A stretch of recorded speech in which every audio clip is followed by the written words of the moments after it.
Today we're going to be talking about the most horrific type of people that have ever existed. Australians. But more specifically, Australian criminals who managed to fly under the radar to commit truly heinous acts undetected for many years in a series of crimes that can only be rivaled by the British people who once colonised their country under the pretense of being civilised. In the 1990s, in a poor Adelaide suburb in Salisbury, located in the fictional country of Australia, lived an incredibly disturbed man by the name of John Bunting. And much like his Australian ancestors that came before him, John was a criminal. But the sheer hatred and barbarity that fueled his crime spree would shock the entire world and the people of Australia to their very core. So much, in fact, that in 2011, a seriously disturbing movie depicting many of the events leading up to, during, and after the crimes would be created in an attempt to take us through the mind of this man. The term disturbing, when applied to movies, is very much subjective, but what unsettles me most about this movie is that the horrific events contained inside of it are not a work of fiction. Therefore, the viewers are not granted that protective sense of falsehood that comes with watching something made up that's been explicitly created for the purpose of bothering you. And what's so incredibly bothersome about this movie is that it happened. It's real. The credits don't just roll, and any sense of uncomfortableness with them. No matter how much I think I'm the main character and everyone else is underpaid extras, life is not a movie. The ramifications and the effects of actions are felt for generations, known all too well by the people of Adelaide, more specifically the people of Salisbury and Snowtown, with Snowtown being the name of the movie. And despite its name, unfortunately this is not a movie about the magical fun place where all of Santa's little elves live. It begins by giving us a shot of typical Australian kids sitting around and smoking cigarettes. It's the 1990s in Salisbury, and we're introduced to a 16-year-old boy named Jaime, who lives with his mother Elizabeth, two younger brothers, and older half-brother named Troy. Poverty and abuse run rampant, and unfortunately it's a daily part of life for many people growing up in the area. So much in fact that Jaime and his two younger brothers are frequently abused by their mother's boyfriend and over-the-road neighbour Jeffrey, as he makes them remove their clothes to be photographed by him as he walks around the house with his little Aussie shrimp hanging out and definitely not on the Barbie. They look visibly uncomfortable during this, and they very obviously don't want to be here, but there's a level of casualness and nonchalantness about the whole thing that makes it feel as if it's somewhat of a regular occurrence for them at the hands of Jeffrey. Their mother Elizabeth does end up finding out what Jeffrey is doing to her boys, so she engages in the traditional Australian pastime of beating up the neighbourhood nonce. After the police refuse to do anything about it, one night, Jaime and the family are woken up to the sound of someone outside of Jeffrey's house deliberately revving their motorcycle engine to deliberately torment him, before looking back and happily waving at the watching family. A man who would go on to change the trajectory of each and every one of their lives, and not for the better. A man named John Bunting. The next morning, John is introduced to the family by a person going by the name of Barry. Barry is the type of person who very much doesn't fit the criteria of someone who John would willingly befriend, but is a person that John keeps around and seems to somewhat be able to tolerate due to their knowings and understandings of local pedophiles and abusers, which has led them here. John and his friend Rob are cooking the family breakfast to apologise for waking them up last night, but they make no effort to hide their true intention. They were dealing with the pig across the road from them, and this is only the beginning. The boys lack a father figure, with a mother who's clearly struggling, so John is able to slowly but surely insert himself into their lives by beginning a romantic relationship with Elizabeth, while seeming to be someone who genuinely shows care for her boys. So much in fact that he pays for them all to get ice creams, before using them to write homophobic slurs on Jeffrey's house, with it being incredibly bold of them to assume that he's actually capable of reading. Some time passes, with John now being a part of their lives, and we see that John, the family, and some friends are gathered around while venting their frustrations about the rampant abuse happening in their community, with John going out of the way to point his finger at Barry to accuse him and people like him for being responsible for the abuse, despite not that long ago John appearing to be his friend. After eventually involving Jaime in their conversation, he manages to get him to say in front of Barry that all gay teachers should be killed due to it being common knowledge that gay people are bad at math. The next morning, John involves Jaime in the activity of making a traditional Australian breakfast, as he hacks up a bunch of dead kangaroos and mashes them up in a bucket, before the pair proceed to throw them all over Jeffrey's house to let him know that the angry kangaroo people are after him. After the constant harassment involving dairy products and Kangaroo Jack's severed remains, the pair watch as Jeffrey eventually decides to move away. Something that only solidifies the relationship between John, the kids, and Elizabeth, as he seems to have done what the police have failed failed to do: protect them. Because of this, their relationship only strengthens, as John is someone who is always around for the family, cooking for them, doing things with the boys, and taking them out to learn how to ride motorcycles. What seems on the surface to be traditional father-son activities that these children have been missing out on. But despite things seemingly getting better for the boys from the outside, behind closed doors, things are not as they seem. Jeffrey wasn't the only source of abuse in that household. One day, older half-brother Troy deliberately starts messing with Jaime to instigate a physical fight, and after using his physical size and aggression to take Jaime to the floor, he proceeds to rape him in direct view of the open front door, with a blatant disregard for Jaime, or the fact that he could very well be caught at any second. It isn't stated whether this is a new thing or not, but the way it's portrayed and then immediately moved on from suggests that perhaps this is something that's been happening for a long time and is unfortunately just a part of Jaime's regular life. Something that is immediately glossed over as we next see Jaime attending a meeting with John, where Barry is giving him a list of potential sex offenders in the area as well as their addresses. Key word here being potential, something that we'll dive into later on when talking about the real crimes and how John wasn't exactly too bothered whether or not these people actually did something bad in the first place. It's almost as if it was an excuse for a really bad person to do some really bad things. As a form of unity, and to perhaps signify shedding their old selves in a sense, John and Jaime both shave their heads together in a militaristic style, as this is the start of something new for the pair, and they're in this together. Something that at this point, Jaime might not even realise that he's gotten himself into, as not long after, he stays over at John's house for the night to escape the chaos of living in a house full of brothers, to discover that John's proudly displaying crude drawings he's made of dismembered people on his walls, next to a spiderweb-styled Charlie Day-esque board, with a web of yarn pointing to different men and depictions of their supposed doings, with them all leading back to Barry. For someone who doesn't seem to like gay people very much, he's awfully obsessed with this man. That night, when eating dinner together, John decides to lighten the mood with some dinner-time suitable conversation by saying that he knows what his older brother Troy does to him and asks him if he likes having it done to him. With the flip of a switch, he's gone from a protective father figure with slightly questionable views and maybe repressed masturbatory feelings to immediately being a bully due to Jaime daring to not stand up for himself. John then proceeds to quite literally bring a handgun to a curry as he hands it to Jaime to feel and asks him if he'd like to shoot it. And without so much as a single second of hesitation, he tells Jaime to shoot his pet dog. Obviously, Jaime isn't exactly keen on the idea of doing that, but by this point, John's friendly, smiley demeanour has left the room with any sense of common sense, and tells Jaime that he has no choice but to pull the trigger until eventually he does. Shoot the fucking dog!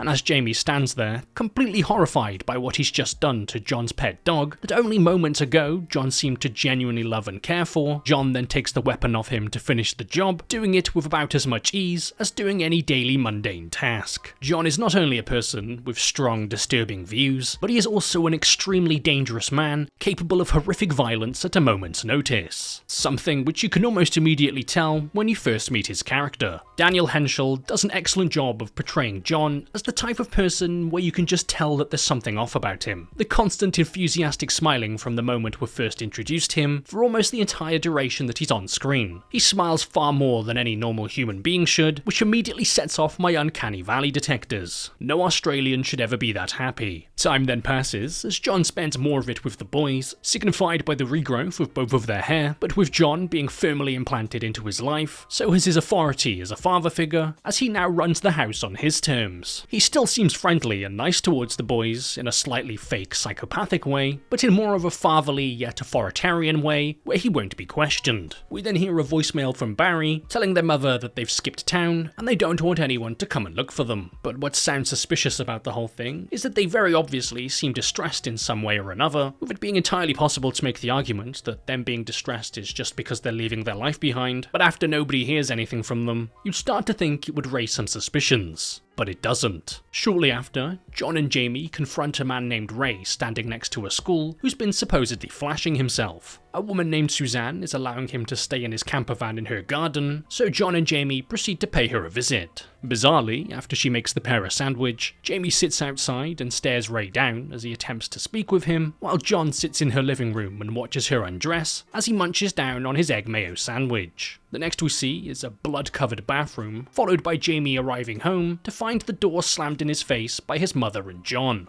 And just like we did with Barry, we then hear a voicemail being recorded by Ray saying that he's left town because he's met a girl and doesn't want anyone to come and look for him, with it now being heavily insinuated that not only is John involved, but also Jaime's mother Elizabeth, at least to some degree. We'll very quickly learn just how involved John is, as one night Jaime returns home after taking his little brothers to the cinema to find John and his friend Rob enjoying a succulent Chinese meal in the living room, followed by the pair taking him out back to the shed, where they casually and calmly pull back a sheet to reveal the dead body of Jaime's addict friend Gavin, before pulling the lid off a barrel and telling him that Barry is inside. Jaime understandably starts to break down and has a somewhat negative reaction to seeing one of his best mates laying dead on the floor, while another person he knows has been forced into a barrel. But John is here to help comfort him in the only way that he knows how to. He tells Jaime that he killed his friend because he was a waste and that he deserved it for being a junkie. And he says that he's killed Barry because he thinks that he's diddling kids. At the same time that it's revealed to us that he's killed a person because he believes they're touching kids, he's also killed another simply because he doesn't like them. This is where John's plan starts to unfold a little bit. This isn't about John doing what he thinks needs to be done to save the kids. This is about John doing whatever it is that he wants to do, and now knowing what both John and Rob are capable of doing, and what John and Rob like to do before a cheeky takeaway together, with it already being established that Jaime has never been able to stand up for himself, which was made obvious back with Jeffrey and even Troy.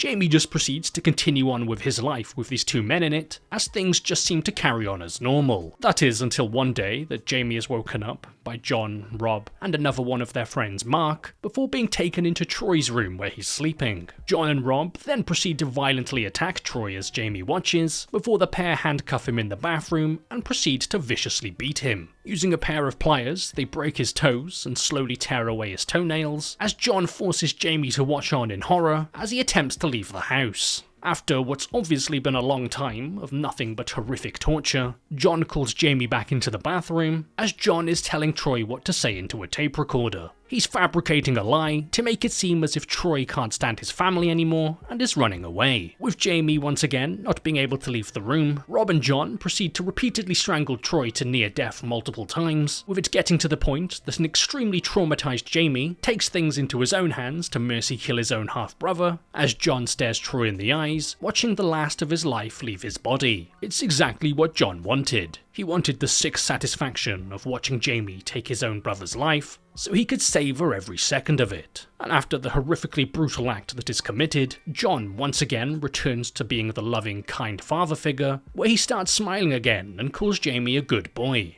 And from this point onwards, Jaime is officially in. Elizabeth then returns home after a weekend away with her youngest sons, and breaks down and cries in the very bathtub that her own son was murdered in, as she believes that he simply ran away. Her son, who was actually murdered by a man who she knows firsthand is capable of murder, due to her being involved in the death of Ray, so who's to say if she genuinely believes Troy ran away or not. Multiple voicemails can then be heard, all sounding harrowingly similar to each other, with an obviously distraught and beaten person on the other side, all saying more or less the same thing. I'm not happy, I'm leaving town, and don't bother to come looking for me. All of the people that John, Jaime, Rob, and Mark have tortured and killed. All people that John believed deserved it. Suspected child molesters, gay people, drug addicts, and people who John just didn't like. While not the sole motivation behind the crime, where there's a murder, there's an opportunity. So we see that Jaime's being forced to collect prescriptions under the names of their victims, while John is also taking bank loans out in their names too. Much like how being on the receiving end of abuse was a daily part of Jaime's life, it has now been replaced with murder.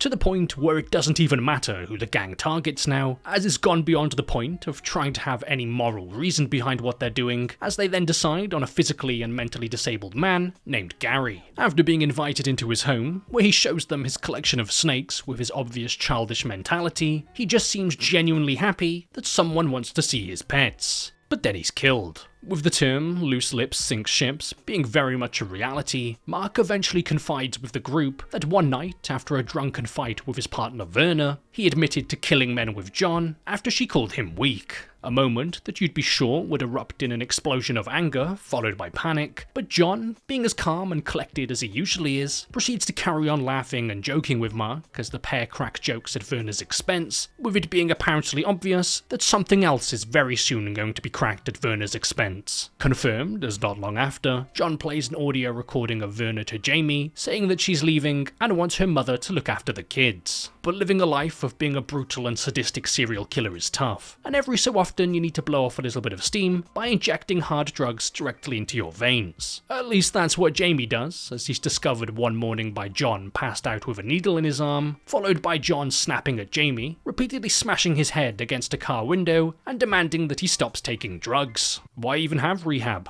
Just assign one angry Australian guy with a collection of windows to single-handedly solve the drug epidemic. John, Robert and Mark then drive Jaime out to an old abandoned bank in a different town named Snowtown to show him that inside the bank vault they've been storing all of the bodies of their victims in barrels as they're attempting to make Australian soup. And for one final kill, John then has Jaime lure his other half-brother David from his father's side of the family out to the bank under the pretense of buying a used computer, followed by Jaime closing the door and locking his brother in to his certain demise, as text on screen then explains that in 1999, police located human remains inside of barrels in a disused bank in Snowtown, with other bodies later being discovered at John's previous properties. Of course, Australians don't even have computers. When it comes to movies that take on the perspective of the perpetrators, there's an incredibly fine line that exists somewhere that bridges the gap between being factually correct to what actually happened and then portraying the assailants as sympathetic. Because, you usually are sympathetic towards the main character of a movie. And by the assailants, I mean Jaime, as we've seen that he's been repeatedly abused for almost his entire life before being gradually brainwashed into an existence of inflicting pain and misery by someone he regards as a father figure. Yet, he still did those things. He's just as guilty as everyone else involved, as sympathy shouldn't realistically even be in the same sentence as his name, no matter what he may have personally been through, as to continue the cycle of hurt only serves to make the world an even worse place. And considering that there's Australians in it, it's already not doing so good. And as for that faint line that bridges the gap, I don't know where it stands, and nor is it for me to try and define where it should go, but I do think that it's important that it be discussed, as it helps shed light on the fact that humans are not just black and white with their beliefs and feelings, as humans are complex, emotional creatures who can change and evolve over time. Most people don't just wake up one day as a monster. Case in point, this interpretation of Jaime. Monsters tend to be created before being unleashed into the world. Monsters, like the real John Bunting, who at age 8 was reportedly sexually assaulted by a friend's older brother, likely beginning his lifelong extreme hatred of pedophiles, but not explaining his extreme hatred of LGBT people and anyone else he just genuinely didn't seem to like. Because when it comes to John Bunting, he's not some sort of misunderstood vigilante kiddie diddler killer, he's just a flat-out killer, period. Someone who attempted to mask his disturbing desires by taking them out on the bottom of what society is hiding, with it not taking very long at all for that facade to slowly fade away, as his victims started to not quite resemble the thing that he claims to hate so much. After moving to Salisbury in 1991, he would soon meet two men, his neighbours, Robert Joe Wagner and Mark Ray Hayden, and it wouldn't take him too long to convince the men to assist him with the traditional Australian pastime of killing a bunch of people. He would then meet a teenage Jaime, and after taking on a fatherly role as depicted in the movie, and actually marrying Elizabeth, he would slowly begin grooming and indoctrinating him into his sick way of thinking, until eventually taking things far beyond just speaking about their hatred of people, and instead killing them. But before even beginning to groom James, John had already begun what he believed to be a crusade against fueled almost entirely by his own suspicions and biases, and not fact. Like on the 31st of August in 1992, when John invited a man named Clinton Douglas Trezise over, before viciously beating him to death with a shovel in his living room and burying him in a shallow grave. A killing that he would later boast about to his other accomplices, but a killing that had absolutely no evidence to support John's claims of Trezise's wrongdoings, as the police would later be unable to find any credible evidence linking him to a crime, meaning that John was more than willing to commit a brutal murder over nothing more than hearsay, or perhaps just his own suspicions. Ray, who was killed in the movie for supposedly exposing himself outside of a school, was actually once in a romantic relationship with one of Mark's ex-girlfriends named Suzanne Allen.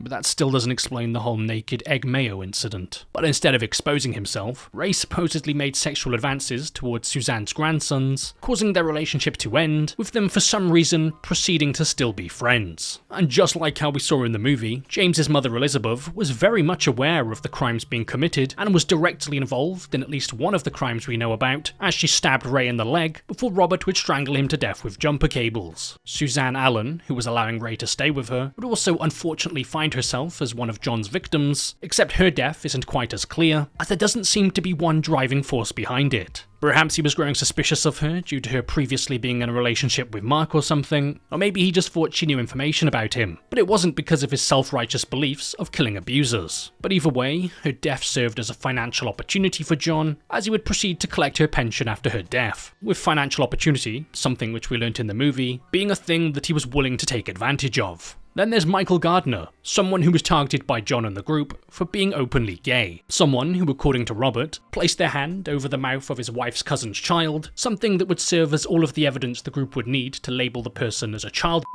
resulting in John and Robert strangling them to death in a shed while forcing them to remain upright on their feet in an act of torture for the entire time until eventually succumbing. Barry, who was killed in the movie, was also actually a convicted sex offender in real life, which wasn't mentioned in the movie for some reason, and someone who had reportedly been in a relationship with Robert when Robert was only 13 years old, with that being more than enough to fit the criteria of what John was looking for when it came to his victims. Thomas Eugenio Trevelyan was another victim who was reportedly an ex-partner of Barry, an 18-year-old suffering from paranoid schizophrenia, which led them to believe that they were a soldier. Someone who actually assisted with John and Robert's killing of Barry because their unstable mental state would be used by the pair to bring them into the circle, before ultimately killing him too, due to him, quote, going mental and becoming a liability. Gavin, who was staying with Jaime when he was killed in the movie, was actually living with him at the time, and due to him being a heroin addict and leaving a needle around, John was reportedly accidentally pricked by a stray needle, which caused him to then label Gavin as weak, and therefore he needed to be eradicated.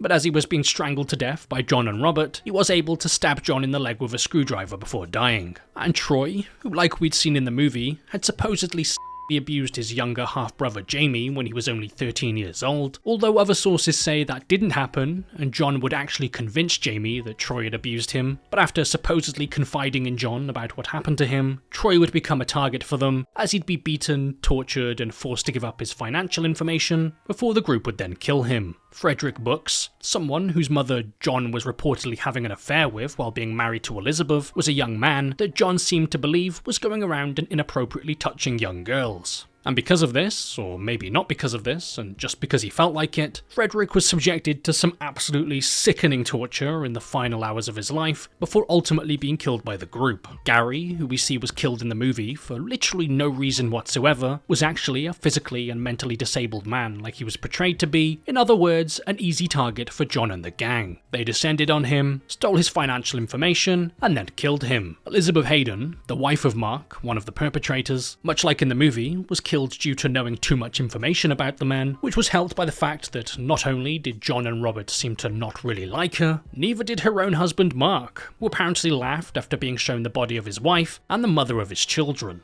And then finally there's David, James's stepbrother, who was seemingly killed for no other reason than that John just didn't seem to like him very much. After being lured to the old disused bank in Snowtown, under the impression that he was going to purchase a computer, he was killed by the group, with him actually being the only victim to be killed in the titular Snowtown, with Snowtown actually being located over an hour away from where the group were primarily located, as it was just a place that they used to store the victims in the barrels, hence the case often being referred to as Snowtown, or the bodies in the barrels murders. For the most part, the group would prey on the types of people that wouldn't immediately be noticed if they suddenly went missing: homeless people, drug addicts, and people struggling with their mental health. Which is why these horrific killings were able to go on for nearly the span of a decade, due to the main targets being the type of people to typically slip between the cracks of society, which was until they decided to kill Mark's wife Elizabeth, with that whole investigation eventually leading law enforcement to the bank in Snowtown. After being caught, Jaime would confess to 4 murders in 2001, and would actually assist with providing statements that would help convict both Robert and John for the majority of the committed crimes. Because of this, Jaime's actually been given a fake name while being behind bars, and the exact location of where he's serving his sentence isn't public knowledge. But surprisingly, due to his cooperation, he wasn't given a sentence without the chance of parole, and as of 2025, he's technically now eligible to be considered for parole. And for John, someone who liked to make his victims refer to him with names such as God and Lord Sir, would be given a sentence of 11 consecutive terms of life imprisonment without the possibility of release, with Robert receiving 10 terms, also without the possibility of release. But Mark, on the other hand, was sentenced to life imprisonment, but as of February 2024, was actually granted parole and is no longer serving time for being involved with any of these killings, and now lives on the outside with nothing but a suspension order. Basically something saying, don't be doing any of those pesky murders again, because we'll be watching you. And Elizabeth, Jaime's mother, despite being fully aware of what was going on, with her being directly involved in at least one of the killings we know about, would pass away before any charges could be brought against her. Ultimately, this is one of the most horrific cases in Australian history. That is, unless you count those things the white people did when they colonised it. John, being one of the most notorious Australian serial killers, has an extreme hatred for Cheerios, and also gay people. But while he was largely considered to be the ringleader and mastermind behind the killings, he didn't act alone.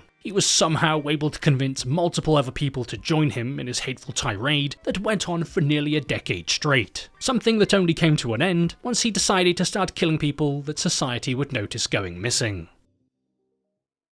So before this video comes to an end, I'd like to just give a big shout out and a massive thank you to all of the YouTube members and patrons, the people who every month continue to go out of their way to help support the channel. If you're interested in becoming a YouTube member or patron yourself, not only are you just generally being a great support, but you also get access to a few little perks, like being able to join the private Discord server, where you can then get links to all uncensored versions of videos. Starting off with this week's new YouTube signups, a massive thank you to Luak War 312, Gadzoman, Jablisly Lasure, Pacio2, Dandan, KST, McMonster Gaming, Mert Kavami, Jim Pareta, Luca Guarneri, Egepoi Raz, Amoli Dunzo, Phoenix, Original 2667, Justin Paws, and Adolf Rizzler. Now heading over to this week's new Patreon signups, a massive thank you to KTR, Dustin Zingale, Colton Davidson, Hannah Penne, Totally Not Noah, Huangle Kentu, Stephen Lamontang, Wavy CR, Roald, KJ, Angelska, Walter White, and Lisa Jervis. So once again, a massive shout out to all of the YouTube members and patrons,